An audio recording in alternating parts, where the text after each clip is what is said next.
Hi, beautiful people. Today, my devotional gonna come from St. John 5 1 to 9. And this is what it says.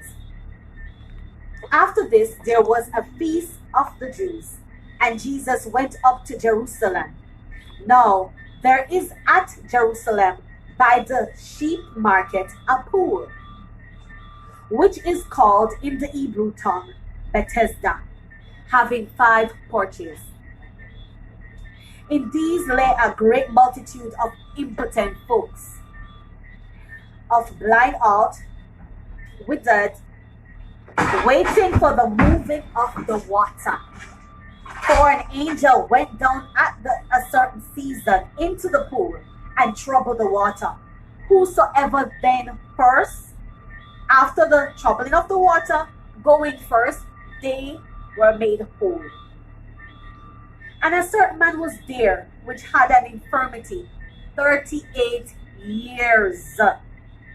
When Jesus saw him lie and knew that he had been now a long time in the case, he said unto him, Wilt thou be made whole?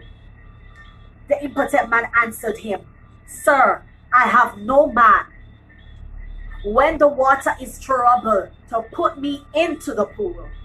But while I'm coming, another step before me.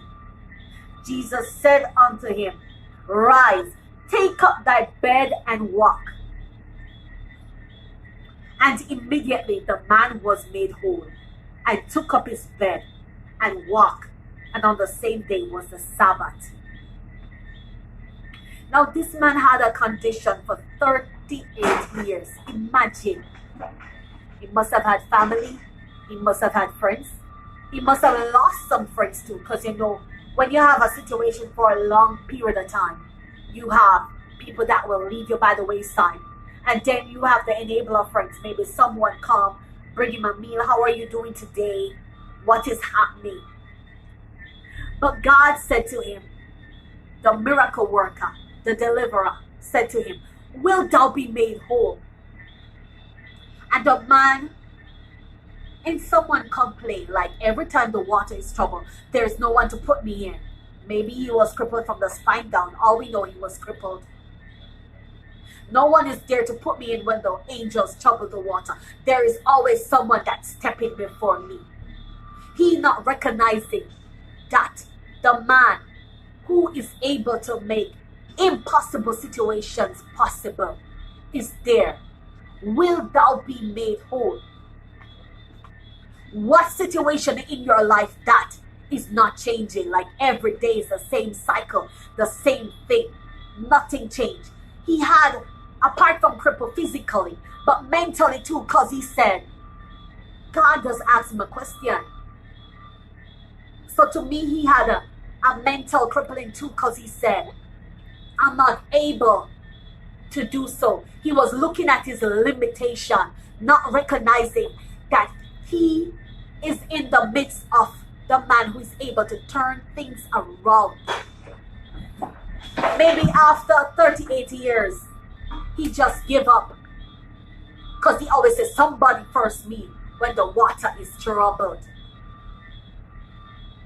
Not recognizing that he has the miracle worker, the way maker, the light in the darkness, the healer is in his midst. What is your condition today? Do the vision tarry. Wait on it, it's sure. It shall speak and not lie. Don't give up so much so that you're so depressed that you don't see any way out. Believe God above all else. Doubt your doubt, but don't ever doubt God. And imagine, after God healed him, he was able to carry his bed. Carry his bed. The same situation that he's been in for years. The same spot. He was able to rise up, carry his bed. The same thing that he was stuck, stagnant in. because he met the God who can change his situation. So I'm saying to you, don't give up no matter what is going on. Keep your vision alive. No matter what is happening. God is a miracle worker. And he's able to turn your darkest, dimmest situation around. So that is what I have to share with you today. Keep hope alive. Shalom.